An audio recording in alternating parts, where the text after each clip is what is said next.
लक्षात ठेवा, प्रेमाचे सगळेच अर्थ निराळे असतात. म्हणून प्रेम नगर मत जाना मुसाफिर. प्रेमाचे अर्थ निराळे असतात, कळलेने तर अनर्थ करतात. प्रेम सुद्धा समजून घेण्याकरता त्याची क्षमता लागते. ते जर समजलं नाही तर घोटाळा होईल. म्हणून म्हटलं मी की सहवासाची उत्कंठा सतत सतत तो जवळ असावा, सतत जवळ असावा. काही चुकलं नाही आहे. पुढे एक भाग आहे, सतत त्याचं नामस्मरण करणं, सतत त्याचं चिंतन करणं. बरं का, एक सांगू, ज्या व्यक्तीचे ज्याच्यावर आपलं प्रेम असतं त्याचं मनामध्ये कुठे नाही कुठेतरी सूक्ष्म स्मरण सतत चालू असतं, सतत चालू असतं.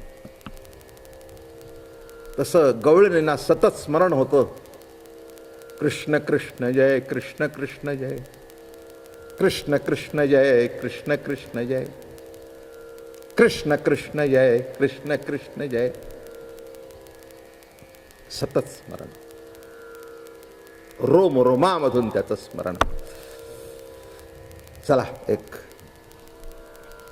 तशी काल पुढची गोष्ट सांगितली तशी आज एक पुढची गोष्ट सांग. जाऊ द्या, काय सगळे कृष्णाबद्दल सांगायचं, अलौकिक आहे.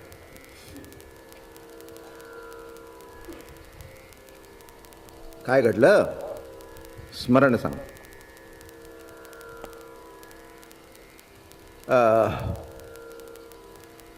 देव गरुडाच्या पाठीवरून फिरत असत. गरुड हा त्यांचा वाहन. गरुड वाहना गंभीरा येई गा दातारा, गरुड वाहना गंभीरा येई गा दातारा. आणि त्या गरुडावर सतत बसायचे. मग गरुडाला मोठा अहंकार झाला, माझ्याशिवाय देव इकडे तिकडे जाऊ शकत नाही.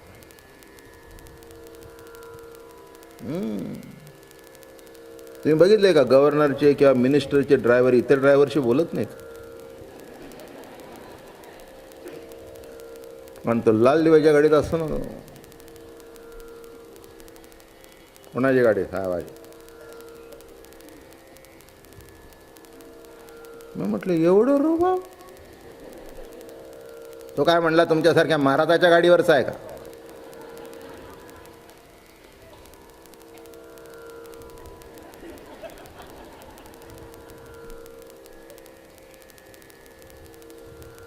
साधं 5 वर्ष सत्तेवर आहे त्याचा ड्रायव्हर आता विश्व ज्याच्या पाठीवर आहे तो ज्याच्या पाठीवर बसतो. ते गरुड कसलं फुगला असेल ते बघा. माझी शारीरिक व्यथा जरी असली की नाही तरी ती प्रवचनाच्या पूर्वी असते. आणि प्रवचनाहून जाताना एकदम फ्रेश असतो मी. शरीर जरी थकल्यासारखं दिसलं तरी मन असं प्रसन्न होऊन जातं. आणि शेवटी लक्षात ठेवा, मनाची प्रसन्नता हेच आवश्यकता आहे जीवनामध्ये. दुसरं काय आवश्यकता आहे? मन जर थकलं खलास. शरीर किती मोठं असलं, मन जर खचलं. म्हणून काही वेळेला घरातले पुरुष थकतात, पण एखादी म्हातारी असली की नाही जागची उठत नाही, ती थकलेली नसते. बाळ्या घाबरतोस काय, मरदायस ना, मी आहे तुझ्या मागे, हो बडे.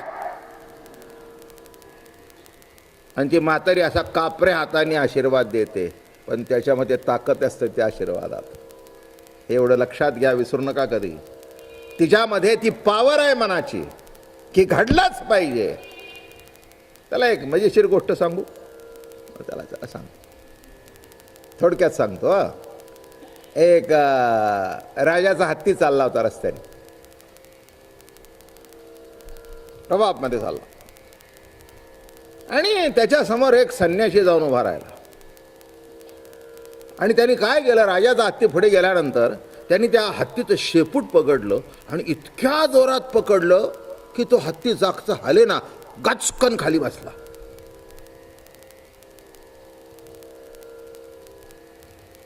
राजाही हल्ला. आता हा मोठा अपमान होता, पण प्रधान मोठा. ते म्हणाले, सरकार आपल्या राज्यातला मोठा ताकदवान संन्यासी असू द्या, वा वा वा, येऊन भेट. अशा टायमाला आऊट झालं की सगळंच आऊट होतं, कळलं का तुम्हाला? म्हणून जो रागवतो तो शहाणा नाही, रागावर कंट्रोल ठेवतो तो शहाणा. पण देव पाठीवर बसला म्हणजे साप खाण्याची बुद्धी संपते असं समजू नका. असं बोलणं कळलं का? मोठे आश्चर्यकारक गोष्ट आहे. आणि हा पाठीवर बसलेला, त्याला असं जिकडे जाईल तिकडे याचाच रुबाब. मला माझ्या ड्रायव्हरचा अनुभव आहे ना, काही कमी नाही, भरपूर ड्रायव्हरचा अनुभव आहे मला. हो, त्याचा रुबाब माझ्यापेक्षा जास्ती. एक होता माझ्याकडे, माझ्यापेक्षा जास्ती रुबाब त्याचा. कुठे गेल्यानंतर विचारायचा, उतरायला कुठची सोय आहे, महाराजांना कसली खोली आहे, तसलीच आहे का नाही आम्हाला. मी काय बोलतो लक्षात घ्या. हे मी काय असा तसा ऑर्डिनरी ड्रायव्हर नाही आहे. अरे कशा करता सांगतोय? आता हा तर गरुड पाठीवर बसला. आता काय, देवच त्याच्या पाठीवर बसव. देवाला कळलं की हे फुगलं. आणि पुन्हा काय असायचं, जरी हा गरुड भक्तात मोडला तरी पांडवांना भेटायला गेल्यानंतर त्याला आतमध्ये एंट्री नसे, बाहेर उभं राहायचं. त्याला असं वाटत देवाने मला बरोबर नाही आलं पाहिजे, आम्ही काय भक्त नाही काय, आम्ही काय भक्त नाही काय. आणि शेवटी तो अर्जुनाचा भयंकर द्वेष करू लागला.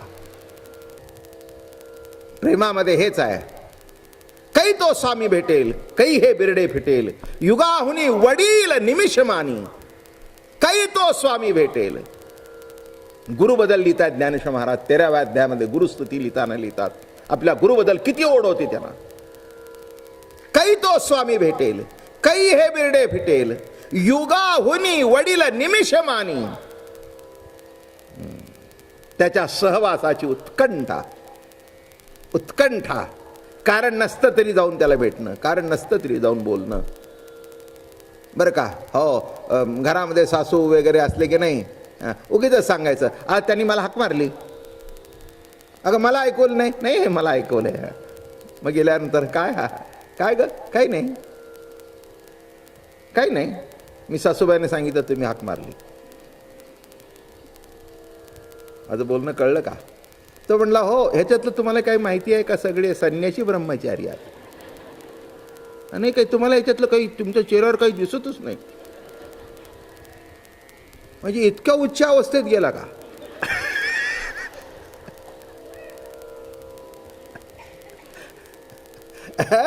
अहो हे रासक्रीडा आहे.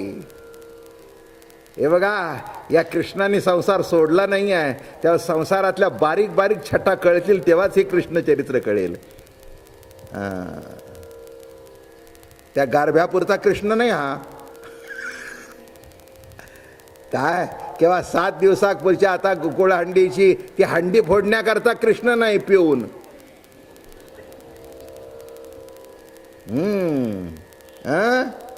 किंवा त्या नोट्या लावून काय हंड्या फोडायच्या नाहीत, हे त्याच्यातला कृष्ण नाही आहे. कृष्णाचा सर्व अंगाने विचार करणं हेच या गोपी गीताचं, रासेचं, आणि त्याला समजून सांगतायत की काय आहे हे, काय आहे तुला लक्षात घे. म्हणून इथे सांगतायत सहवासाची उत्कंठा, सतत सहवास घडावा. आणि अजून सांगतो, सहवास घडला तरी तो अपुरा वाटावा. हे सुद्धा त्याच्यातली मजा आहे. सहवास घडला तरी तो अपुरा वाटावा. एक तुम्हाला माहिती असेल, व्यवहारामध्ये, जीवनामध्ये काही माणसं किती जवळ आपल्या असली तरी आहे असं वाटत नाहीत, आणि काही 1 मिनिट जर बसलं तर असं वाटतं किंवा उठतंय.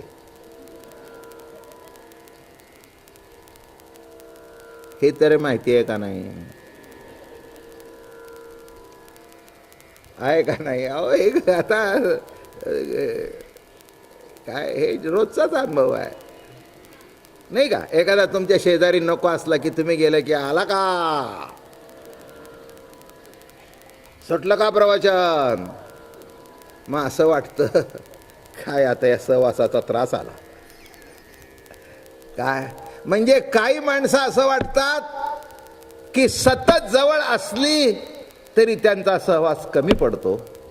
आणि काही असे असतात 1 मिनिट जवळ बसलं तरी असं वाटतं हे लवकर ब्याद उठलेली बरी.